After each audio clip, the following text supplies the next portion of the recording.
নমস্কার বন্ধুরা, welcome to my channel SB explorer. তো বন্ধুরা, সকলকে জানাই শুভ সকাল।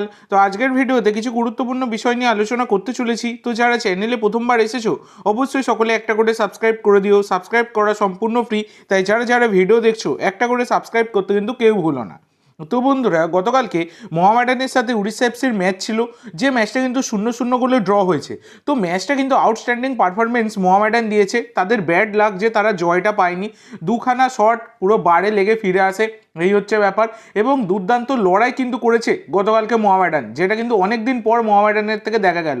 লাস্ট বেশ কয়েকটা ম্যাচে একদমই জঘন্য খেলেছিল, কিন্তু গতকালকের ম্যাচে অনেক চান্স ক্রিয়েট করেছিল। শুধু একজন প্রপার নাম্বার 9 যদি থাকতো তাহলে কিন্তু জয়লাভ করতেও পারতো মোহামেডান। কিন্তু ব্যাড লাক, মোহামেডান কালকে গোল করতে পারেনি। তা সত্ত্বেও কিন্তু ক্লিন শিট নিয়ে বছরের শেষ ম্যাচে 1 পয়েন্ট নিয়ে কিন্তু শেষ করলো এই বছরটা মোহামেডান এসছে। এটা কিন্তু তাদের জন্য একটা সুখবর বলাই যায়। এরপরে তোমাদের যেটা জানাবো সেটা আজকে হচ্ছে ইস্ট বেঙ্গলের সাথে হায়দ্রাবাদ এফসির ম্যাচ রয়েছে, এবং এই ম্যাচে কেমন দল নামাতে পারে দুই দল সেইটাই তোমাদের সাথে শেয়ার করতে চলেছি। তো ব্যাপারটা হচ্ছে, ইস্ট বেঙ্গল কিন্তু 4-4-2 ফরমেশনে দল নামাতে পারে। গোলকিপার গিল, চারজন ডিফেন্ডার, রাইট ব্যাকে লাগরা, লেফট ব্যাকে লালচুন নুঙ্গা, সেন্টার ব্যাকে আনোয়ার এবং হিজাজি, চারজন মিডফিল্ডার, রাইট উইংয়ে নন্দা, লেফট উইংয়ে ভিষ্ণু, সেন্টার মিডফিল্ডে জিকসন এবং সৌভিক, দুজন ফরওয়ার্ডস ক্লেটন সিলভা এবং দিমিত্রিয়স ডিয়ামান্টাকোস।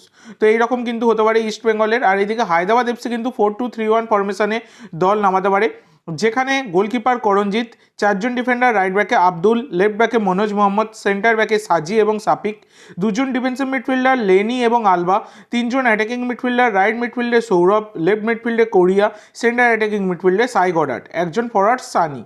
তো এইরকম কিন্তু হতে পারে। তো তোমাদের মতে দুই দলের বেস্ট প্লেইং 11 কী হতে পারে অবশ্যই সকলে কমেন্ট করে জানাতে ভুলো না। তো এরপরে তোমাদের যে আপডেটটা দিতে চলেছি সেটা হচ্ছে মোহনবাগান ভার্সেস হায়দ্রাবাদ ম্যাচের ফ্রি টিকিট নিয়ে। তো গতকালকে সন্ধ্যাবেলাতেই টিকিটের আপডেট কিন্তু দিয়ে দিয়েছে মোহনবাগান ম্যানেজমেন্টের তরফ থেকে, এবং তারপরে আমি তোমাদেরকে ভিডিও বানিয়ে জানিয়ে দিয়েছিলাম, কিন্তু ইউটিউব আমার সাথে মোয়ে মোয়ে করে দিয়েছে, কারণ সেই ভিডিওটার কোনো নোটিফিকেশানই তোমাদের কাছে যায়নি। এই হচ্ছে ব্যাপার। সেই কারণে কিন্তু আমি তোমাদেরকে আরেকবার জানিয়ে দেবো সব জিনিসটা।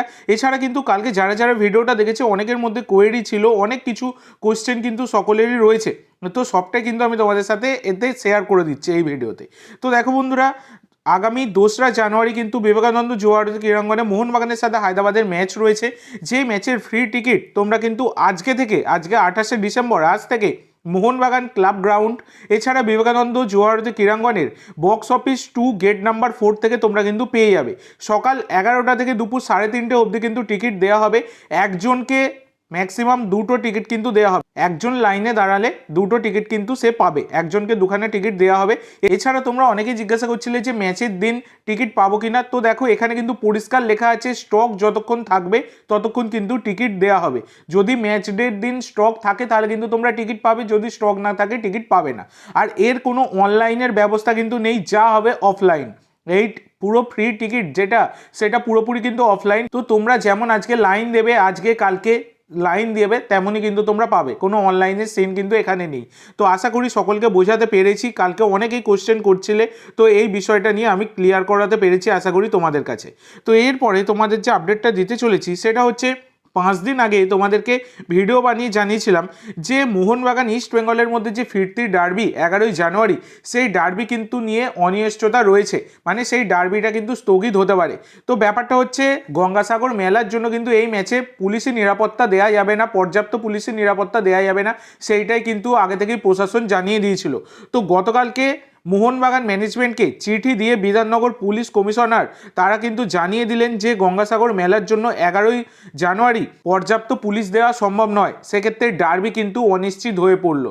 তো দেখো, আমাদের এখানে সব কিছুই হয়, ফুটবল খেলা নিয়েই যত সমস্যা কিন্তু হয়, তো সেই রকমই কিন্তু আবার সমস্যা ফেস করতে হচ্ছে। তো এবারের কিন্তু আয়োজক ছিল মোহনবাগান, সেই কারণেই মোহনবাগানকে চিঠি দিয়ে কিন্তু জানিয়ে দেওয়া হয়েছে। তো এরপর কি পদক্ষেপ হয় আমি তোমাদেরকে সেটাই জানাবো। ডার্বি তো বাতিল করা সম্ভব নয়, সেক্ষেত্রে স্থগিত হতে পারে, রিশিডিউল হতে পারে অন্য কোনো দিন, বা আবার দেখার বিষয় এটা অন্য কোনো স্টেটে ডার্বি ঘুরিয়ে দেওয়া হয় কিনা, মানে নিয়ে চলে যাওয়া হয় কিনা। এর আগেও আমরা দেখেছি। তো সেক্ষেত্রে দেখা যাক কী হয়, পরবর্তীকালে আপডেট পেলে এই বিষয়ে তোমাদের সাথে শেয়ার করে দেবো। তো এরপরে তোমাদের যে আপডেটটা দিতে চলেছি সেটা একজন বিদেশিকে নিয়ে, যার নাম হচ্ছে জ্যাক রোলস। তো জ্যাক রোলস হচ্ছেন একজন 25 বছর বয়সী সাইপ্রাসের সেন্টার মিডফিল্ডার। সেন্টার মিডফিল্ডের পাশাপাশি তিনি অ্যাটাকিং মিডফিল্ডে খেলতে পারেন। তো এই প্লেয়ারটির মার্কেট ভ্যালু হচ্ছে 80 লাখ টাকা। ইনি কিন্তু সাইপ্রাসের জাতীয় দলের হয়েও খেলেছেন। বর্তমানে তিনি কিন্তু ইংল্যান্ডের একটা 3rd ডিভিশন ক্লাবের সাথে যুক্ত রয়েছেন এবং সেই ক্লাবের সাথে তার কিন্তু 2026-এর 30শে জুন অবধি চুক্তি রয়েছে। তো এই প্লেয়ারটিকে কিন্তু দলে নিতে চাইছে ইস্ট বেঙ্গল ম্যানেজমেন্ট। তো ইস্ট বেঙ্গলের র্যাডারে কিন্তু রয়েছে এই প্লেয়ারটি। তো এবার দেখা যাক, যদি নিতে হয় লোন ডিলের মাধ্যমে নিতে হবে। তো দেখা যাক পরবর্তীকালে এই বিষয়ে কোনো রকম আপডেট পেলে তোমাদেরকে জানাবো। আপাতত তোমরা এটা রিউমার পর্যায়ে ধরে রাখতে পারো। তো আজকের জন্য এইটুকু বন্ধুরা, ভিডিওটি ভালো লাগলে অবশ্যই লাইক করো, শেয়ার করো। আমার চ্যানেলে প্রথমবার এসে থাকলে চ্যানেলটি সাবস্ক্রাইব করো আর কমেন্ট করে জানাও ভিডিওটি কেমন লাগলো। ধন্যবাদ।